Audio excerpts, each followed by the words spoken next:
Hey, what's going on, y'all? It's Heem again, and I wanted to just talk to y'all for a little bit because I was going across, just like everybody, going across social media and looking at my feed and everything, looking at my news, and I came across this story.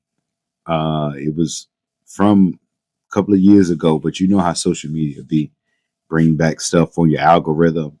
And I wanted to share this with you guys because this is the same stuff that I was talking about when I talk about this, mental health stuff. So the story it talks about, this young lady. We'll call her Sarah, all right, because I ain't trying to put nobody business out there. Okay. So Sarah, she was his teacher.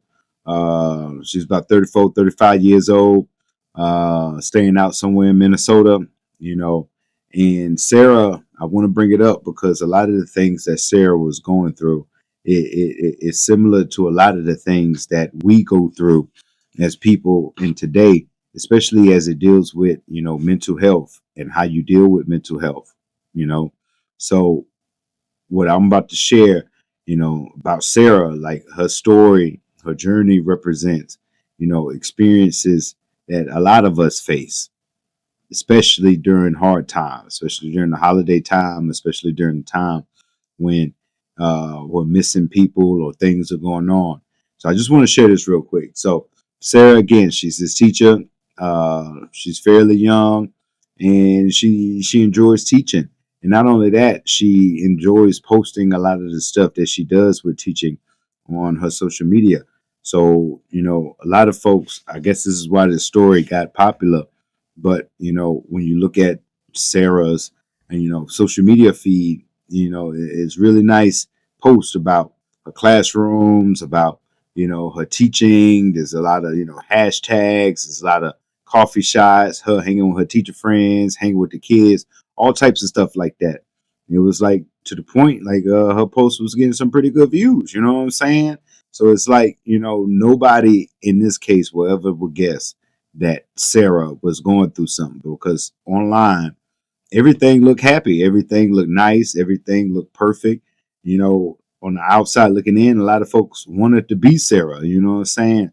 But that's kind of why I wanted to tell this story because everything looked really, really, really, really good. But behind all of these photos, behind all of these captions, behind all of these posts, like Sarah was really dealing with some darkness. It was darkness that was consuming her from the inside, and it was all stemmed to her entire mental health. So around the holiday times a couple of years ago, around December, time like this,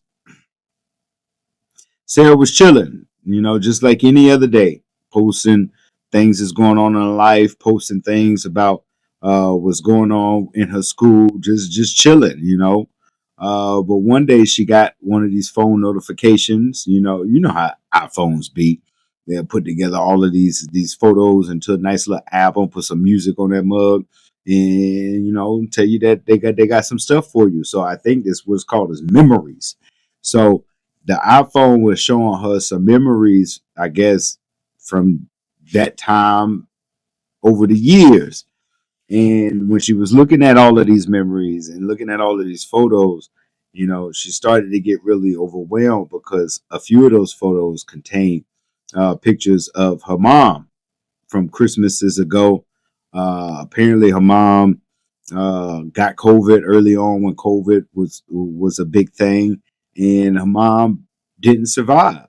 And one of the photos that she had was of a selfie that she had took maybe a day or two before Mama died, uh, and her phone brought this up, and it reminded on her. So going throughout the day, again, Sarah looked cool. Sarah looked fine. She was interacting with her kids, interacting with her peers, talking to her family. Everything was straight.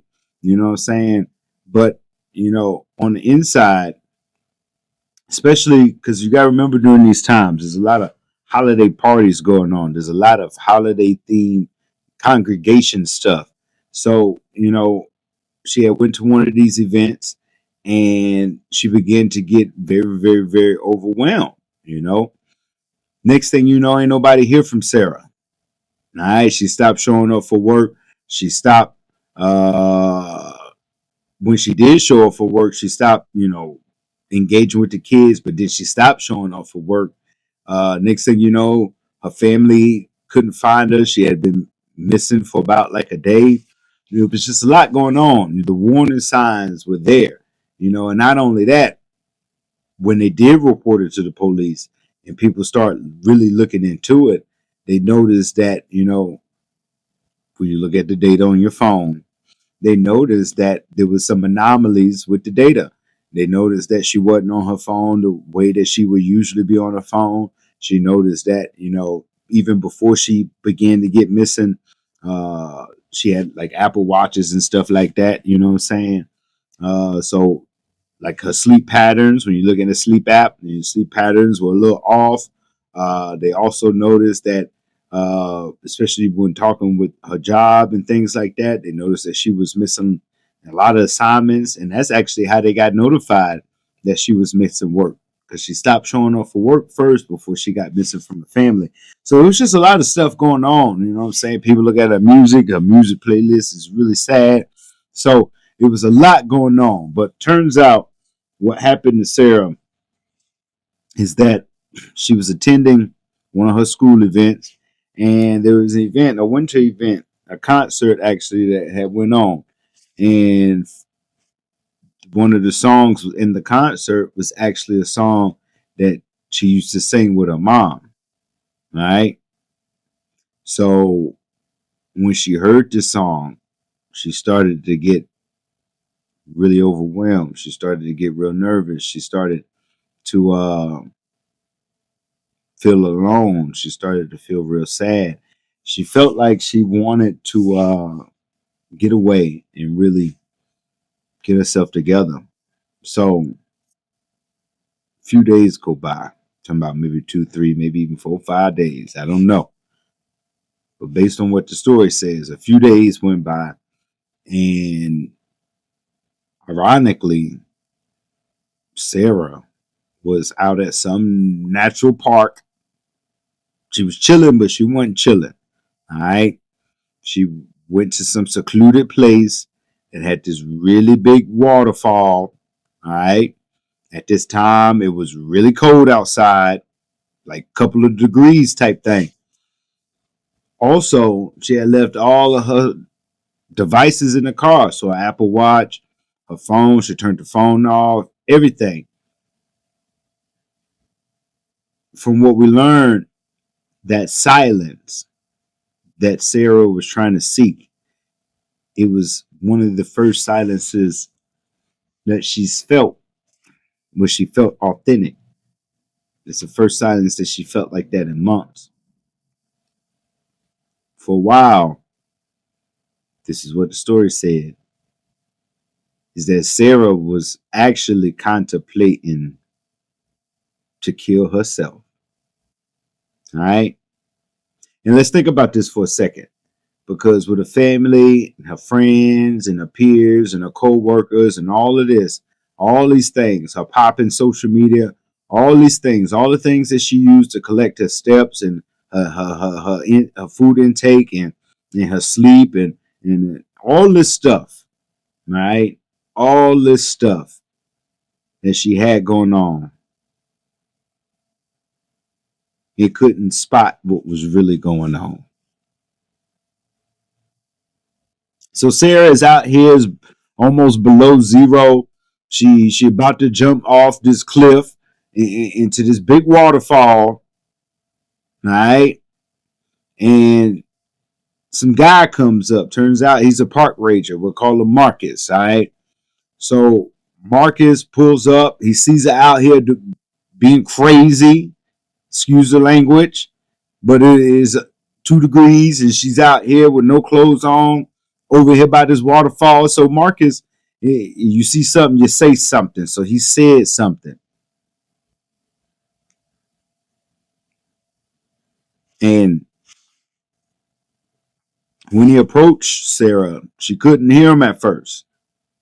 She was a little tuned out. But when he did or was able to get her attention, Sarah started talking to him about all the things that was going on in her life, how she felt about her mom, how she felt overwhelmed by the job, how she felt so much pressure at home, how she felt all these things. And also how when the photo came up, it really reminded her of a lot of inner feelings that she was trying to hide away because she was trying to build this persona. She was trying to build this persona at her school. She was trying to build this persona at her home. She was trying to build this persona on social media. So she was telling my guy Marcus about all this, all right, and how being outside in the cold, in the middle of winter, by this massive waterfall, it gave her peace. And also, she was telling him in terms of how she felt, and she felt like life would be better without her. Now, think about that for a second, y'all. Think about that. Because there's a lot of times in our lives when we feel like nobody's listening, nobody's there for us, nobody got our back, nobody understands what we're going through. And just when you're about to make a decision, somebody shows up and, try to talk to you. Like, what have you have done? Right? What have you have done? But I guess that goes on, I guess, to the rest of the story because, Marcus had opportunity to really, talk her down. He had conversation with her so that he can at least try to alleviate some of the stress that she was feeling. Luckily for Marcus, he had also lost somebody too, a few people uh, during COVID. So they had some things in common. But what Marcus did have is what Sarah didn't.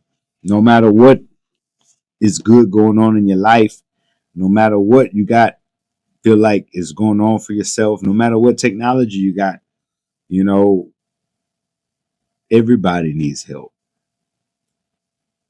Everybody needs help. All right. But one of the things that Marcus said to her is that, he understands in terms of being disconnected. That was the thing that actually, based on the story, pulled her off of what she was about to do because Marcus could relate to how she was feeling. Being that he was out there, he was working there. I think he was a ranger or something like that. He liked working there because he liked being outdoors by himself. And that was one of the things that he had in common with her at that moment because he was like, sometimes it's best to heal when you're disconnected from everything so that you can feel what's real in authentic moment. That's what it comes down. Because we live in a world with a lot of things. You know what I'm saying? A lot of things. But people, especially those dealing with mental health, one of the things that they're looking for the most is those authentic moments. A moment without a filter, a moment without the internet, a moment without all this. Just some raw human connection. Pause. And that's what Marcus provided to Sarah. It really brought her down off what she was feeling. And as they begin to talk, he brought her back to his car so she can show him what her things were. But in that moment, Sarah was saying how she found herself sharing how exhausting it was to maintain her lifestyle, especially while her online presence and all of these things, while she felt like she was dying inside, and how her phone caught her off guard because she never knew how seeing her mom would really make her feel. But the thing about Mark is he listened to her. He ain't tried to talk her, and he ain't tried to do none of that. He ain't tried to give her advice. He ain't tried to do none of that. He listened. Not the kind of listen that waits to respond, but the kind that just really holds the space for the pain. When Marcus did have a chance to talk, he talked about how he lost his people during COVID and how one of his siblings really took it hard, you know. But what one of his siblings did is they found some therapy and they used technology to really help him out. They used technology to help uh, identify what they got going on in their life. They use technology to help them find some help and get the solutions that he needed. Long story short, man, they found Sarah. She was missing for about 4 or 5 days. She went and got some help. She got some resources to really track how she's feeling, and she really started paying attention to herself, being honest to herself, so that she can get the help that she needs. And for the young folks listening, yeah, that helped her social media too. But instead of sharing all these perfect pictures, what she started sharing is honest clips of her honest life during her honest journey. That's what people most started to resonate most with. So, all that to say, Sarah, she went through all of this and she bounced back. Not saying that she ain't going through this no more, but she's figured out ways that she can deal with it.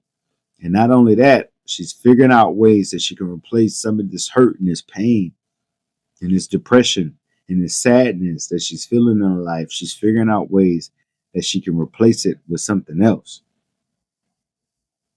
something more happier, something more joyful, something more enjoyable. And ironically enough, her and Marcus is still friends. You know, she be posting pictures of them hanging out every now and then. But I guess the moral of the story is behind every perfect picture you see on social media, there might be somebody fighting in an invisible battle. You know, just because life look good on Instagram or your Facebook reels or whatever, don't mean you ain't drowning with grief. All right. And if you feel like this, let me tell you something. You're not alone. But what you need is some help, because help comes in many forms, shapes, and fashions. Sometimes it's like my guy Marcus. Sometimes it's some app. Sometimes it's feeling authentic. Whatever it is, you need to understand that your mental health matters. And no matter what you're going through, even if it feels as bad as you think it feels, your story ain't over, and you deserve more than a story or real. You deserve some healing. You deserve some progress. You deserve to be happy. All right. So let me talk about mental health for a little bit, because mental health has changed so much over the past 10 years. And I like Sarah's story because it teaches us that grief and mental health challenge, there's treatment for it. There's things that you can do to fix it if you want to fix it. And if you are someone that is struggling today, I wanted you to be able to understand that the signs of mental health, so when they appear, you know what to do with it. So speaking of signs, one of the biggest signs that you should look for with somebody dealing with some type of mental health is changes in their behavior. Okay. Watch from friends who switch from doing things that they normally do to doing something that you think is a little off. Okay. Watch when people who are authentic are being replaced with generic positivity, because these are red flags that something is going wrong. Next is their communication patterns. If they normally hit you up and respond back, or they take a little bit of time to hit you up and respond back. Whatever it is, that's their normal thing. When you're having these mental health issues, what you see is more delayed responses.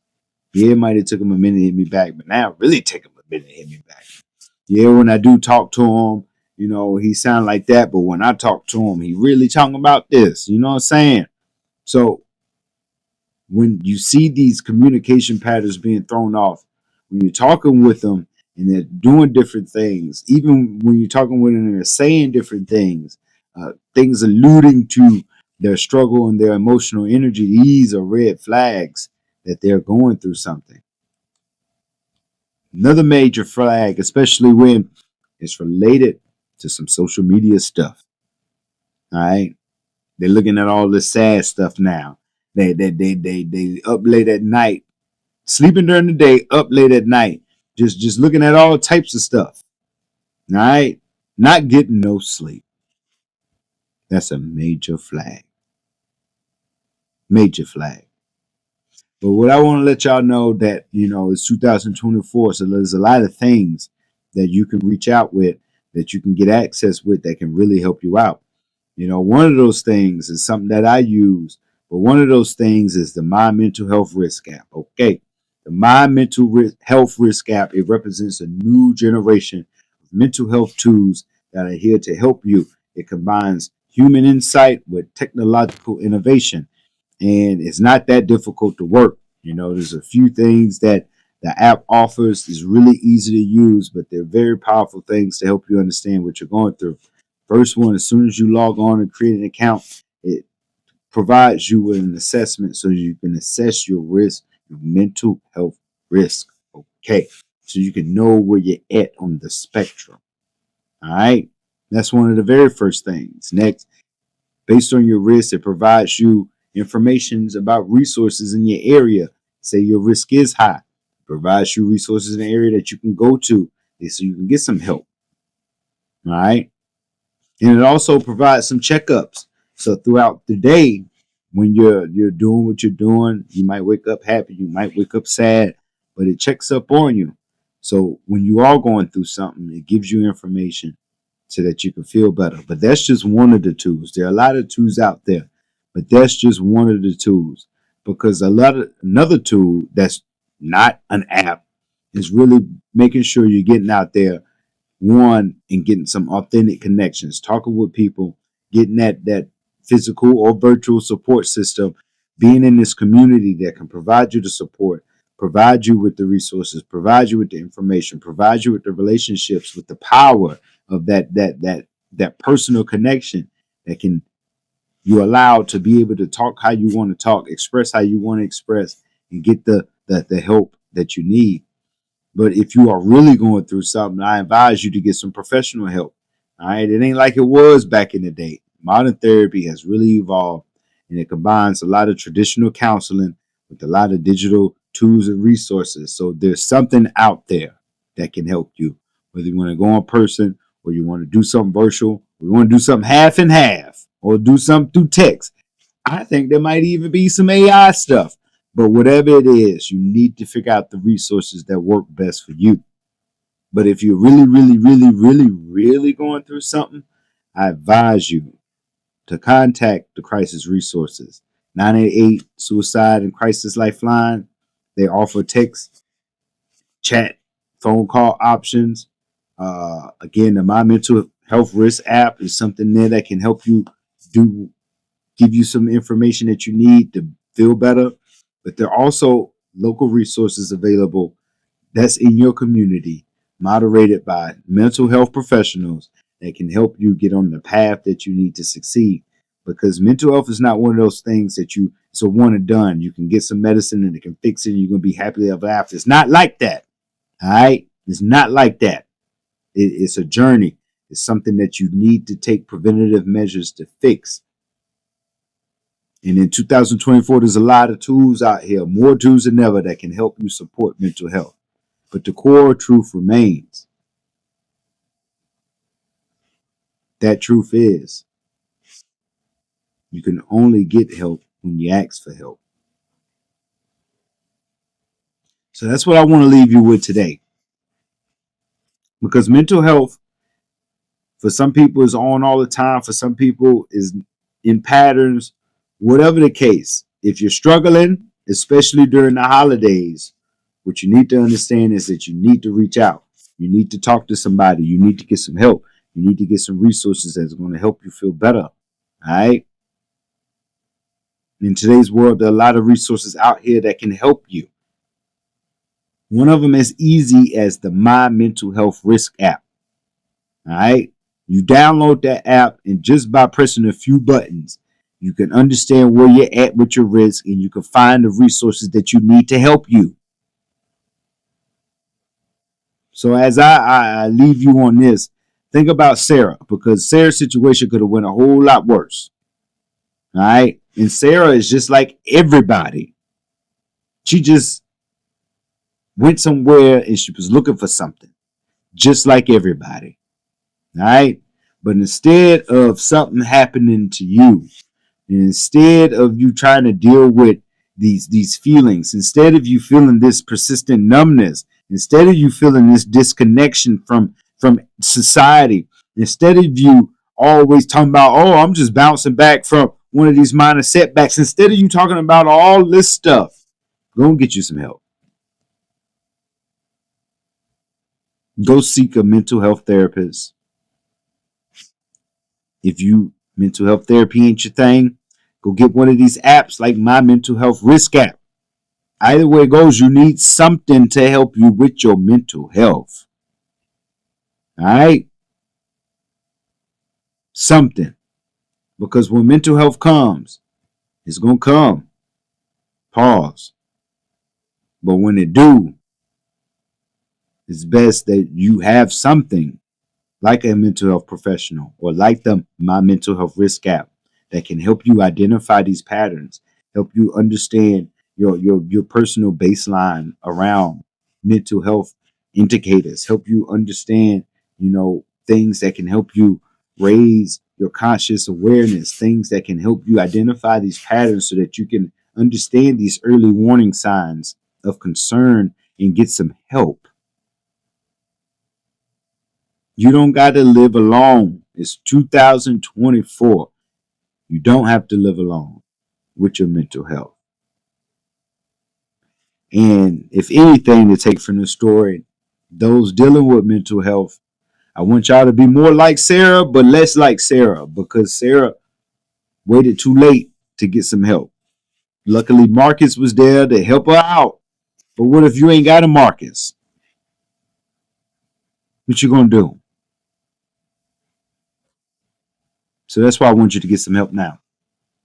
I want you to get some help now. I want you to understand what these patterns of mental health is. I want you to be able to have access to these resources so that you don't have to deal with it alone.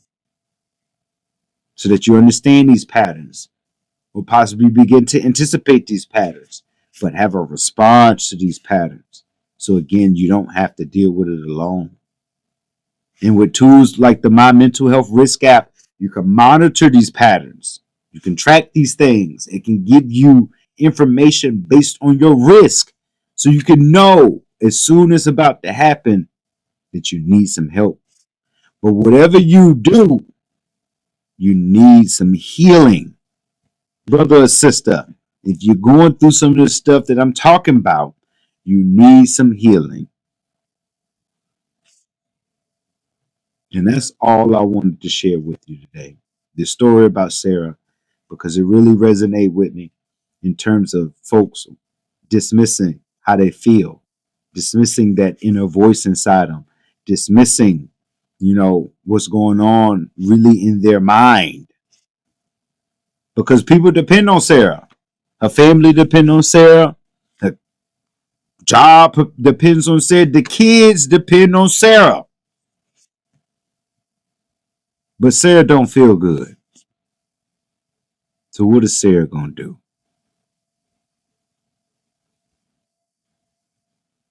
I want to let y'all know. I want to let y'all know there's a lot of resources out here for y'all. Don't be like Sarah, but do be like Sarah, but get some help early.